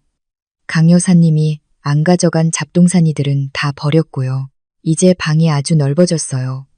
사장님, 새 작업실로 쓰기 딱 좋겠네요. 좋아요. 이 집에 있던 부정적인 기운을 완전히 없애고 싶어요. 민지가 단호하게 말했다. 그날 오후 민지에게 중요한 손님이 찾아왔다. 고급 검은색 세단이 그녀의 집 마당에 주차되었다. 깔끔하게 소매를 걷어 올린 바틱 셔츠를 입은 늠름한 남자가 내렸다. 그의 얼굴은 단호했지만 친절한 미소를 띠고 있었다. 그는 요즘 잘나가는 부동산 개발업자인 류지원이었다. 그는 자신의 새 아파트 프로젝트에 수백 명의 직원을 위한 일일 케이터링을 주문할 생각이었다. 민지는 이제 새로운 식물들로 싱그러워진 현관에서 그를 맞이했다. 안녕하세요, 류지원 대표님. 앉으세요. 민지가 전문가답게 인사했다. 류 대표는 미소 지으며 민지의 손을 굳게 잡았다. 그냥 지원이라고 부르세요, 민지 씨. 민지의 주방에 대해 많이 들었습니다. 생각했던 것보다 사장님이 더 젊고 카리스마 있으시네요. 민지는 정중하게 미소 지었다. 감사합니다, 지원 씨. 바로 메뉴 세부 사항에 대해 이야기해 볼까요? 미팅은 순조롭게 진행되었다. 류 대표는 똑똑한 고객일 뿐만 아니라 좋은 경청자이기도 했다. 그는 민지가 자신의 사업을 체계적이고 비전 있고 열정적으로 발표하는 방식에 감명받았다. 막 이혼하고 배신당한 여성의 흔적은 조금도 보이지 않았다. 대화 도중 류 대표는 차고 구석에 아직 고물상이 가져가지 않은 상자 더미를 보았다. 그 안에는 유리가 깨진 민지와 현우의 결혼사진 액자가 보였다. 실례가 아니라면. 류 대표가 상자를 가리켰다. 추억을 정리하고 계신가요? 민지는 고개를 돌려 작게 웃었다. 해방된 듯한 웃음이었다. 추억이 아니에요, 지원 씨. 쓰레기를 치우는 중이에요. 최근에 대대적인 리모델링을 했거든요. 집뿐만 아니라 제 인생도요. 류 대표는 다른 종류의 감탄 어린 눈으로 민지를 바라보았다. 그는 강한 여인을 보았다. 인생의 리모델링은 때때로 필요하죠. 민지 씨, 기초가 더 튼튼해지도록요. 민지 씨가 지금 짓고 있는 건물은 훨씬 더 웅장할 거라고 확신합니다. 류 대표의 그 말은 민지의 마음에 따뜻하게 와닿았다. 그날 민지는 수억 원 가치의 케이터링 계약을 따냈을 뿐만 아니라 자신이 소중하고 능력 있고 더 나은 것을 받을 자격이 있다는 것을 확인받았다. 밤에 민지는 자기 방 발코니에 앉아 서울의 하늘을 바라보았다. 그녀는 휴대폰을 들고 이제 사진이 없는 현우의 카카오톡 프로필을 보았다. 예전에는 현우가 화를 내면 울었을 것이다. 이제 그녀는 차단 버튼을 눌렀다. 안녕, 과거. 그녀는 밤바람에 속삭였다. 새로운 민지, 안녕. 점점 더 암울해지는 현우의 삶으로 돌아가 보자. 그가 유라에게 연락을 시도한 지 일주일이 지났지만 결과는 없었다. 번호는 차단되었고 소셜미디어 계정은 잠겼다. 궁금증과 복수심이 하나로 뒤섞였다. 현우는 답이 필요하다고 느꼈다. 그는 대면이 필요했다. 모든 것을 희생한 후 이렇게 버려지는 것을 받아들일 수 없었다. 그들이 아직 연락하던 시절 유라가 공유했던 위치 기억을 더듬어 현우는 무작정 강남의 한 고급 아파트로 향했다. 그는 회사에 병가를 냈다. 유라를 찾기 위해 해고에 점점 더 가까워지는 어리석은 결정이었다. 이미 낡아빠진 옷과 지친 얼굴로 현우는 아파트 로비로 들어가려 했다. 하지만 경비원이 즉시 그를 막아섰다. 죄송합니다, 선생님. 누구 만나러 오셨습니까? 약속 있으신가요? 경비원이 현우의 차림새를 보고 의심스럽게 물었다. 최유라 씨 만나러 왔습니다. 펜트하우스 B 45층에 삽니다. 현우는 유라가 예전에 했던 허풍을 기억하며 자신 있게 대답했다. 경비원은 미간을 찌푸리고 컴퓨터로 입주자 명단을 확인했다. 그는 이상한 눈으로 현우를 쳐다보았다. 죄송합니다, 선생님. 45비호는 비어 있습니다. 소유주는 한국 분이시고 지금 해외에 계십니다. 여기에는 최유라라는 이름의 입주자는 없습니다. 현우는 피가 거꾸로 솟는 것 같았다. 말도 안 돼요. 그녀는 자기 발코니에서 자주 사진을 찍었어요. 수영장이 보이는, 경비원이 이해했다는 듯이 미소 지었다. 아마 일일 임대였을 겁니다, 선생님. 그 호실은 종종 에어비앤비 앱을 통해 스테이케이션이나 사진 촬영을 하려는 사람들에게 임대됩니다. 하지만 지금은 비어 있어요. 현우의 다리에 힘이 풀렸다. 에어비앤비. 그럼 그 고급 아파트는 그냥 일일 임대였다는 말인가? 현우는 혼란스러운 마음으로 로비를 나왔다. 그는 세상에서 가장 멍청한 사람이 된 것 같았다. 하지만 운명은 현우를 더 세게 때리고 싶었던 모양이다. 그가 버스 정류장으로 비틀거리며 걸어가고 있을 때 빨간색 혼다 재즈 차량이 그가 서 있던 곳에서 멀지 않은 길가에 멈춰섰다. 차문이 열리고 유라가 내렸다. 하지만 그녀의 모습은 달랐다. 화려한 드레스나 큰 선글라스는 없었다. 유라는 평범한 딱 붙는 티셔츠와 찢어진 청바지를 입고 있었다. 그녀는 헬멧을 든 가죽 재킷 차림의 남자와 격렬하게 언쟁을 벌이고 있었다. 현우는 전봇대 뒤에 숨어 귀를 기울였다. 나중에 갚는다고 했잖아. 좀 기다려봐, 오빠. 유라의 목소리가 날카롭게 울렸다. 공황 상태에 빠진 듯 했다. 기다리긴 뭘 기다려. 너 벌써 사채이자 3개월이나 밀렸어. 원금이랑 이자 합쳐서 총 5천만 원이야. 오늘 안 갚으면 내 오토바이 압류한다. 남자가 소리쳤다. 현장 사채업자였다. 오토바이는 안 돼. 그것도 할부로 산 거란 말이야. 나 지금 먹잇감 찾는 중이야. 오빠. 나한테 빠진 멍청한 남자 하나 있어. 걔한테서 돈 나오면 바로 갚을게. 유라가 애원했다. 그녀의 얼굴은 애처로웠다. 현우의 심장이 되는 것 같았다. 먹잇감. 멍청한 남자. 그 말들이 그의 귓가에 맴돌았다. 그럼 그는 지금까지 사기 대상에 불과했다는 말인가? 유라는 부자 미망인이 아니었다. 유라는 돌려막기 하는 사기꾼이었고 자신만큼이나 가난하거나 어쩌면 더 심각한 상태였다. 현우는 머리끝까지 치솟는 분노를 느꼈다. 그는 더 이상 신경 쓰지 않았다. 그는 숨어있던 곳에서 나와 그들을 향해 달려갔다. 최유라, 현우의 외침이 보도에 울려 퍼졌다. 유라는 고개를 돌렸다. 충혈된 눈으로 자신을 향해 달려오는 현우를 보고 그녀의 얼굴이 창백해졌다. 사채업자는 현우가 경쟁 사채업자나 경찰이라고 생각하고 한 걸음 물러섰다. 현우 씨. 유라가 놀라 속삭였다. 여기서 뭐해요? 현우는 유라 바로 앞에 멈춰섰다. 숨이 가빴고 손톱이 하얘질 정도로 주먹을 꽉 쥐고 있었다. 이게 당신의 진짜 모습이야? 응? 그 탄광은 어디 갔어? 그 호화로운 집은, 당신의 약속은 어디 갔냐고. 처음에 놀랐던 유라는 서서히 표정을 바꿨다. 두려움은 사라지고 매우 상처 주는 경멸적인 시선으로 바뀌었다. 그녀는 현우의 차림새, 더러워진 구두, 구겨진 바지, 그리고 땀 냄새를 보았다. 잘 들어, 현우 씨. 유라가 팔짱을 꼈다. 그녀의 목소리는 냉소적이고 날카롭게 변했다. 더 이상 애교 섞인 유라는 없었다. 소리 지르지 마. 창피하게. 날 속였어, 유라. 난 당신 때문에 아내랑 이혼했어. 당신 때문에 어머니를 편안함에서 쫓아냈다고. 현우가 유라의 어깨를 흔들었다. 놔. 유라가 현우의 손을 거칠게 뿌리쳤다. 그녀는 웃었다. 건조하고 악의적인 웃음이었다. 내가 널 속였다고. 거울 좀 봐, 오빠. 너도 날 속였잖아. 네가 성공한 부장이라고 했지. 네가 청담동 집주인이라고 했지. 그런데 알고 보니 뭐야? 너는 그냥 얹혀 사는 사람이잖아. 아내 겨드랑이에 붙어 사는 기생충이라고. 그 말들은 물리적인 타격보다 더 세게 현우를 때렸다. 우리는 똑같아, 현우.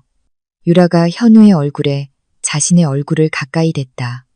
그녀의 눈은 조롱으로 가득했다. 우리는 둘 다 노력 없이 편하게 살고 싶은 사기꾼이야. 차이점은 나는 먹잇감을 찾으려고 노력이라도 한다는 거지. 너는 그냥 떠먹여주기만 기다리잖아. 하지만 나는 당신을 사랑했어.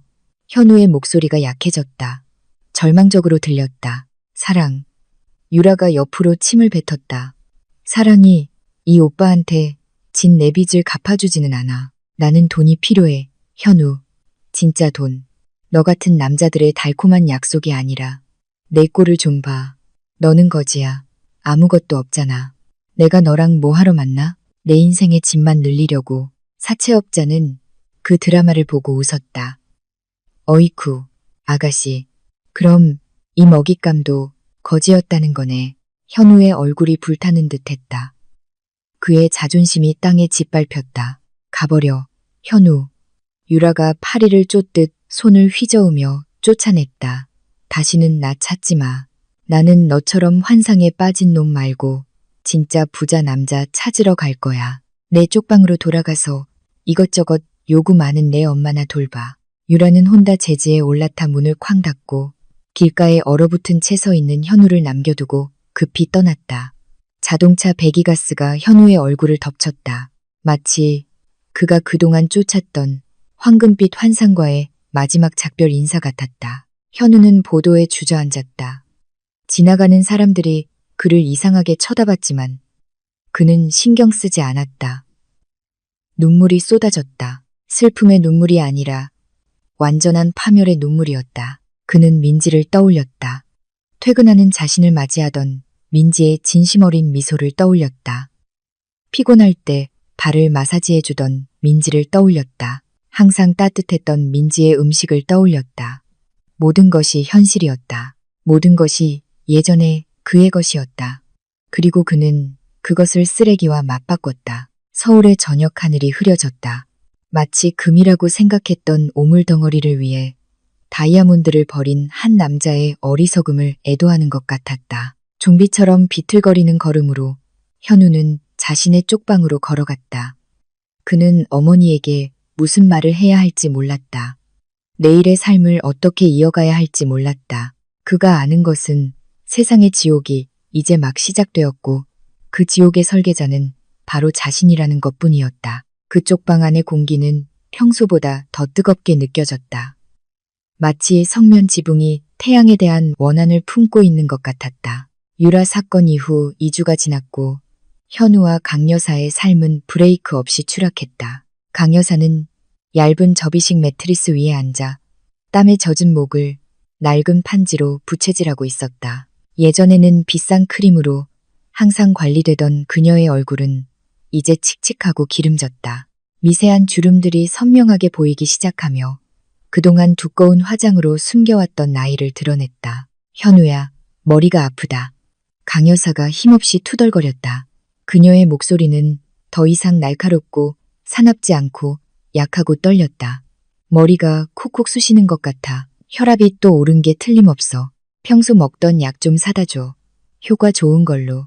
바닥에 앉아 깨진 휴대폰으로 구직 활동을 하던 현우는 거칠게 한숨을 쉬었다. 효과 좋은 약은 한 통에 30만 원이에요. 어머니, 우리 돈은 이틀치 식비로 5만 원밖에 안 남았어요. 그럼 엄마 죽는 거 그냥 내버려 둘 거니? 강 여사의 목소리가 높아졌지만 이내 아픈 마른 기침에 끊겼다. 보건소에 가요, 어머니. 건강보험 쓰면 되잖아요. 현우가 현실적으로 타협안을 제시했다. 보건소. 체면이 있지, 현우야. 대기업 부장 시어머니가 동네 사람들이랑 같이 줄 서서 진료를 받으라고? 강 여사는 여전히 과거의 망상 속에서 살고 있었다. 저는 이제 부장이 아니에요, 어머니. 실업자라고요. 현우가 좌절하며 소리쳤다. 강 여사가 반박하기도 전에 갑자기 그녀의 눈이 휘둥그레지고 입이 한쪽으로 돌아가며 몸이 잠시 경련을 일으키더니 옆으로 쓰러졌다. 옆에 있던 물이 든 플라스틱 컵이 엎질러져 매트리스를 적셨다. 어머니, 어머니. 현우는 공황 상태에 빠졌다. 그는 어머니의 몸을 흔들었다. 어머니, 일어나세요. 아무 대답이 없었다. 강 여사의 목에서는 이상한 코골이 소리만 나왔다. 현우는 떨었다. 그는 밖으로 뛰쳐나가 이웃을 부르며 소리쳤다. 도와주세요. 저희 어머니가. 그날 오후는 현실이 된 악몽이었다. 현우는 개인 구급차를 부를 돈이 없어 대중교통을 이용해 어머니를 대학병원으로 옮겨야 했다. 병원에서는 VIP 병실 보증금을 낼 현금이 없고 강 여사의 건강보험료가 현우가 1년 동안 내는 것을 잊어버려 체납된 상태였기 때문에 현실은 그를 더 세게 때렸다. 예전에는 항상 회사 보험이나 민지의 돈을 썼기 때문에 건강보험을 무시했다. 그들은 붐비는 응급실 복도에서 기다려야 했다. 현우는 복도에 주차된 어머니의 이동 침대 옆에 서 있었다. 고통에 신음하는 다른 환자들 사이에서 약품 냄새, 땀 냄새, 그리고 절망의 냄새가 그의 코를 찔렀다. 바지 주머니에서 휴대폰이 진동했다. 이메일이 도착했다. 회사로부터의 공식 해고 통지서였다. 무단결근 및 업무 성과 부진으로 이현우 사원과의 근로계약을 해지함을 통보합니다. 현우는 텅 빈 눈으로 휴대폰 화면을 응시했다. 눈앞에는 가벼운 뇌졸중 진단을 받고 의식 없이 누워있는 어머니가 있었다. 손에는 해고 통지서, 지갑에는 5만 원. 그는 병원의 어두컴컴한 천장을 쳐다보았다. 하느님, 이게 지옥이라는 건가요? 그가 속삭였다. 하지만 마음속 깊은 곳에서 한 목소리가 대답했다. 이 지옥을 만든 것은 하느님이 아니라 너 자신의 탐욕이다. 일주일 후, 강 여사는 퇴원 허가를 받았다. 하지만 퇴원은 예전과 같지 않은 몸 상태로 그 뜨거운 쪽방으로 돌아간다는 것을 의미했다. 가벼운 뇌졸중으로 강 여사의 몸 왼쪽이 약해졌다. 그녀는 화장실에 가려면 부축을 받아야 했다. 말은 약간 어눌해졌고 자랑거리였던 얼굴은 비대칭이 되었다.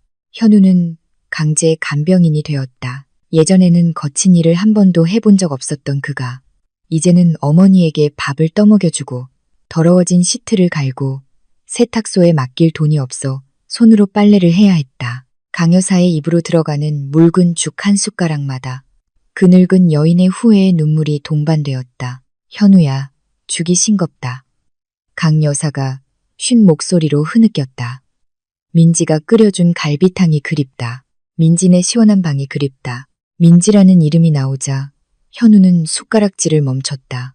그는 그릇을 바닥에 내려놓았다. 쌀을 아끼기 위해 아직 밥을 먹지 않아 배가 꼬르륵거렸다. 저도요, 어머니.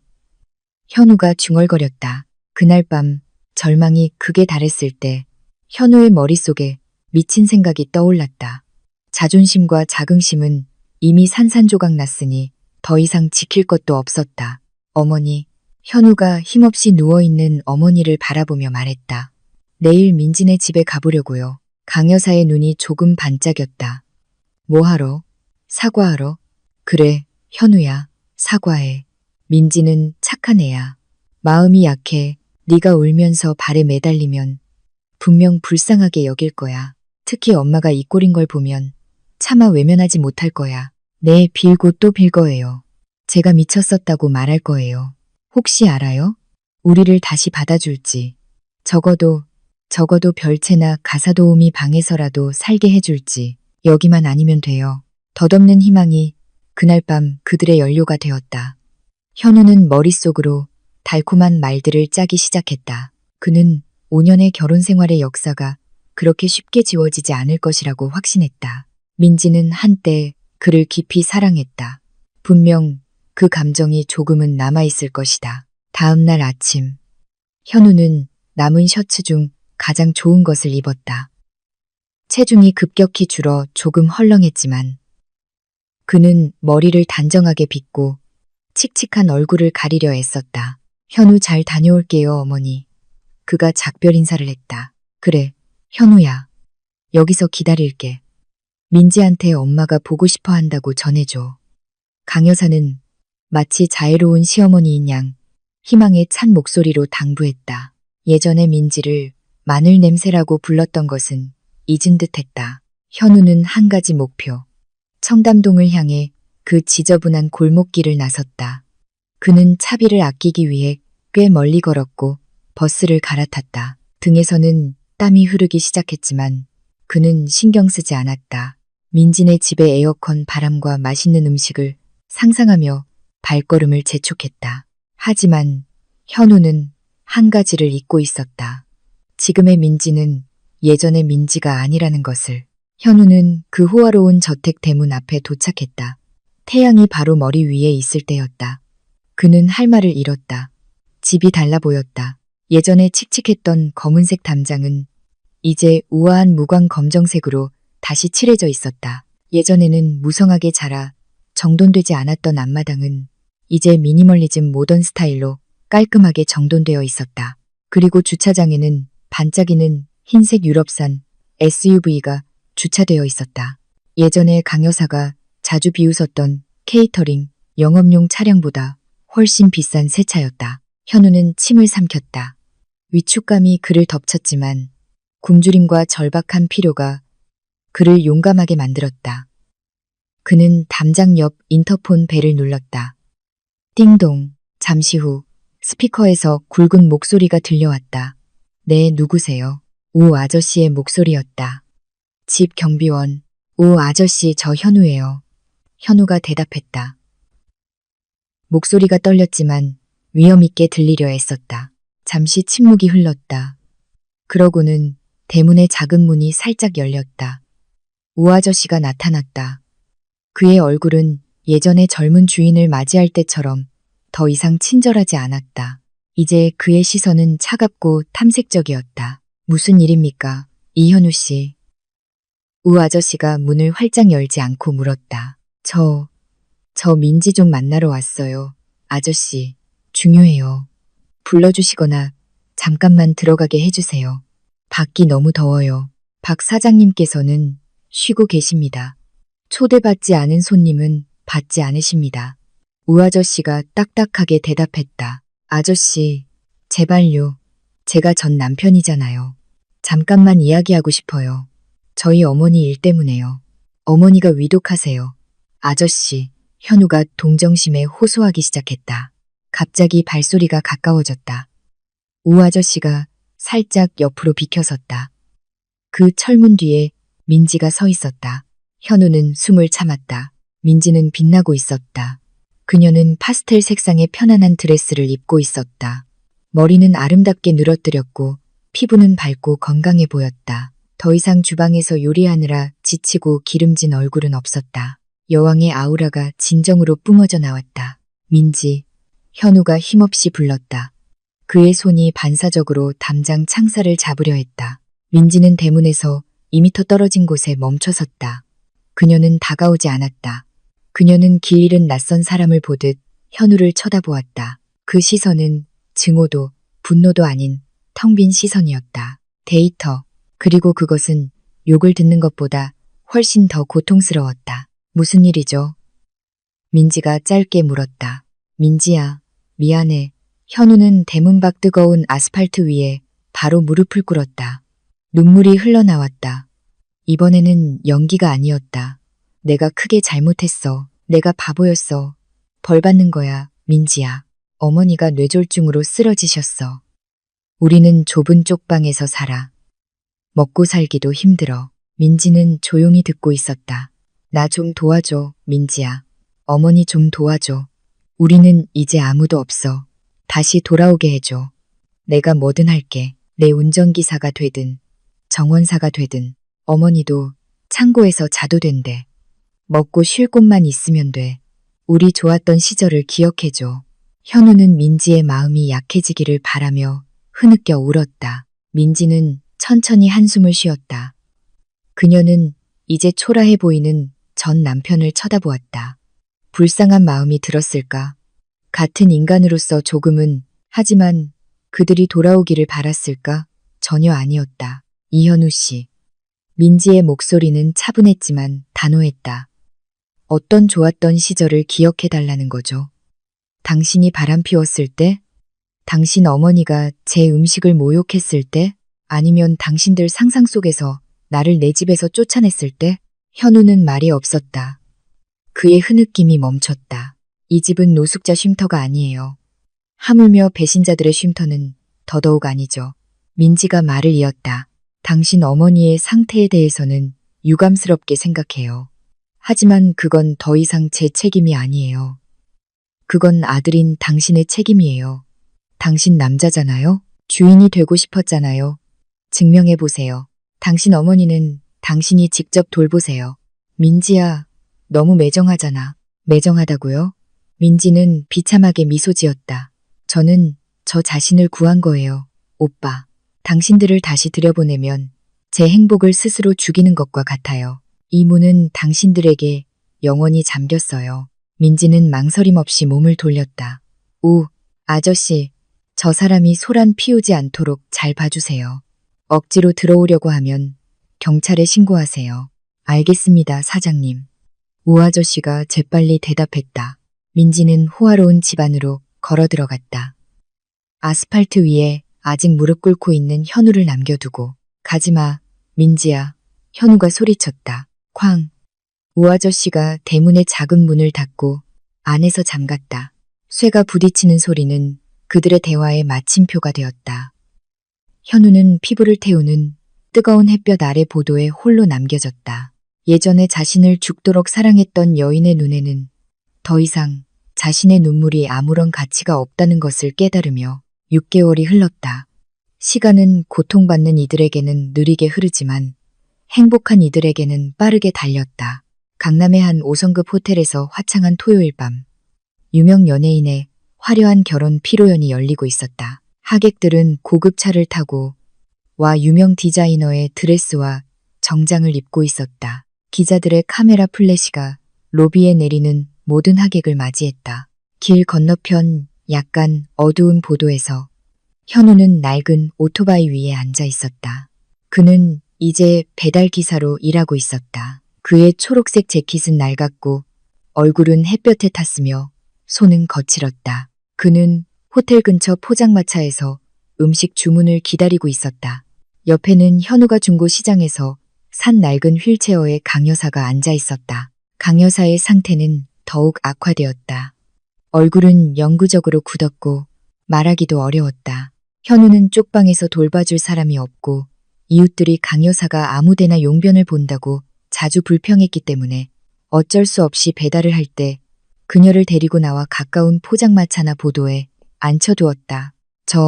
저기, 강 여사가 떨리는 손으로 호화로운 호텔을 가리켰다.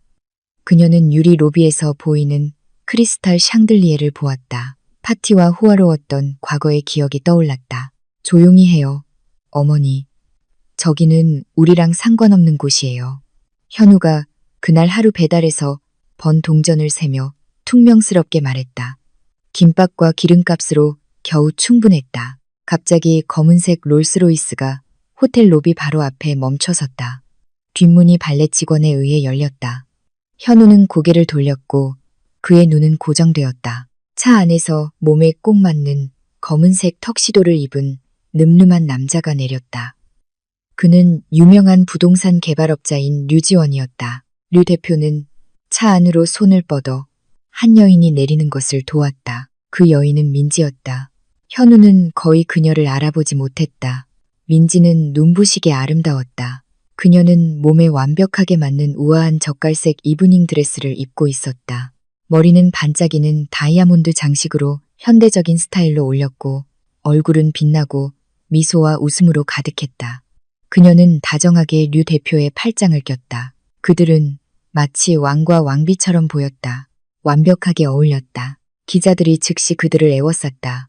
민지 씨, 지원 씨, 결혼은 언제 하세요? 한 기자가 물었다. 그의 목소리는 길 건너편까지 희미하게 들렸다. 민지는 상쾌하게 웃으며 사랑 가득한 눈으로 류 대표를 쳐다보았다. 예전에는 오직 현우의 것이었던 그 시선이었다. 기도해 주세요. 여러분, 내년에는 사업도 순조롭고 마음도 순조로울 거예요. 류 대표는 보호하듯 민지의 허리를 감싸고 민지를 얼굴 붉히게 만드는 무언가를 속삭였다. 그들은 직원들의 정중한 환영을 받으며 호텔 안으로 들어갔다. 레드카펫은 마치 그들을 위해 특별히 깔린 것 같았다. 길 건너편 보도의 어둠 속에서 강 여사는 울기 시작했다. 그녀는 민지를 알아보았다. 그녀는 그 부의 아우라를 알아보았다. 내 며느리. 강 여사가 중얼거렸다. 침이 흘렀다. 그녀는 호텔 쪽으로 손을 뻗으려 했다. 내 며느리. 현우는 얼굴을 돌렸다. 가슴이 너무나 답답했다. 말로 표현할 수 없는 쓰라림이 명치를 찔렀다. 그는 자신이 버린 것을 보았다. 그는 돌멩이를 쫓느라 다이아몬드를 버렸다. 그리고 이제 그 다이아몬드는 그것을 소중히 여기는 법을 아는 왕에게 주어졌다. 됐어요, 어머니. 보지 마세요. 현우의 목소리가 울음을 참느라 쉬었다. 그분은 이제 어머니 며느리가 아니에요. 저분은 사모님이에요. 우리는 그분 신발에 묻은 먼지일 뿐이에요. 현우는 시끄러운 오토바이 시동을 걸어 그 슬픈 밤의 정적을 깼다. 집에 가요. 그냥 김밥이나 먹어요. 그들은 그 호화로움을 뒤로하고 배기가스와 서울의 길거리 먼지 속으로 사라져 자신들의 어둡고 퀴퀴한 현실로 돌아갔다. 2년 후 그쪽 방의 분위기는 크게 변하지 않았다. 단지 더 지저분해졌을 뿐.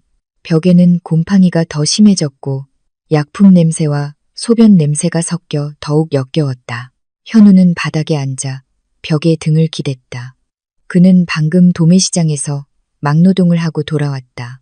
오토바이가 할부 회사에 압류당해 배달 일은 더 이상 할 수 없었다. 몸은 깡말랐고 광대뼈가 튀어나왔다. 나이는 이제 30살이었지만 인생에 실패한 50대 남자처럼 보였다. 방구석의 접이식 매트리스는 이제 비어 있었다. 강 여사는 일주일 전 의사나 대가족의 보살핌도 없이 뜨거운 한밤중에 외롭게 세상을 떠났다. 장례식은 현우가 비용이 없어 이웃들의 도움으로 매우 간소하게 치러졌다. 심지어 임종의 순간에도 강 여사는 그토록 숭배했던 호화로움을 얻지 못했다. 이제 현우는 이 세상에 완전히 혼자였다. 그는 오늘 점심때 밥상으로 썼던 낡은 신문을 집어들었다. 비즈니스 및 라이프스타일 섹션에는 큰 사진이 실려 있었다. 주민지의 주방 대표 박민지, 50호점 개점식 및 부동산 재벌 류지원과의 결혼 1주년 기념. 사진 속에서 민지는 류 대표가 귀여운 아기를 안고 있는 옆에서 떡 케이크를 자르고 있었다. 그들은 행복하게 웃고 있었다. 민지는 더욱 성공하고 더욱 아름답고 더욱 손에 닿을 수 없는 사람처럼 보였다. 현우는 천천히 신문을 구겼다. 더 이상 분노도 질투도 없었다. 남은 것은 텅 빈 공허함, 씁쓸한 받아들임뿐이었다. 그는 좁은 방 안을 둘러보았다. 그는 옛날을 떠올렸다. 퇴근하면 민지의 미소가 그를 맞이하던 때, 푹신한 침대에서 자던 때, 어머니가 아직 건강하고 잔소리가 많으시던 때, 예전에는 모든 것을 가졌었다. 세상에 천국을 가졌지만 결코 만족하지 못했기 때문에 자신의 손으로 그것을 파괴했다. 현우는 눈을 감았다. 더러운 뺨 위로 눈물이 흘러내렸다. 미안해, 민지야. 그는 텅 빈 바람에 속삭였다. 미안해요, 어머니. 미안합니다, 하느님. 하지만 그 사과는 아무것도 바꾸지 못했다. 시간은 되돌릴 수 없었다. 그 호화로운 저택의 대문은 영원히 닫혔다. 멀리서 곧 다가올 명절을 알리는 모스크의 기도 소리가 울려 퍼졌다. 다른 사람들에겐 승리의 날이겠지만 현우에게는 남은 인생을 영원한 패배 속에서 살아야 한다는 것을 상기시키는 날이었다. 감사할 줄 모르는 자들에게 내려지는 벌은 그 은혜 자체를 잃고 다른 사람이 그것을 즐기는 것을 멀리서 지켜보도록 강요당하는 것이다. 오만했던 전 주인 이현우는 이제 긴 외로움 속에서 자신의 무릎을 끌어안고 인생의 길가에 선 구경꾼에 불과했다.